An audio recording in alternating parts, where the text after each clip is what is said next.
Mga puso, duha ka truck nga may karga nga kalamay, ginaligar, gin-hijack sa Banwa sa Murcia Negros Occidental. Yaring balita ang nitutukan ni Irene Pedreso.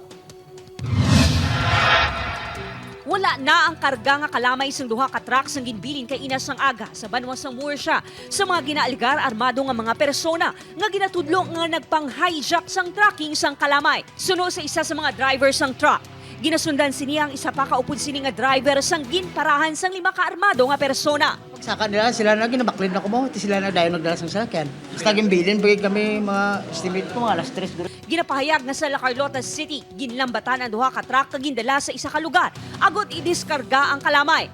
Anti sila ginbilin sa Murcia, may karga nga tag 500 kasako nga kalamay ang kada truck. Suno sa kapulisan, ginatrack na sa GPS ang truck kung sa diin ini posible nga gindala sa mga ginatudlo suspect. Amo na ma'am ang gina-coordinate namon sa tag-iya gid sang truck para sa dugang gid sa investigation pa. Ginapulubanta nagabalor sang 3 million peso sa mga nadula nga kalamay. Magapabili na mga driver kag pahinante sang trucking sa Murcia Police Station samtang nagapadayon ang investigasyon.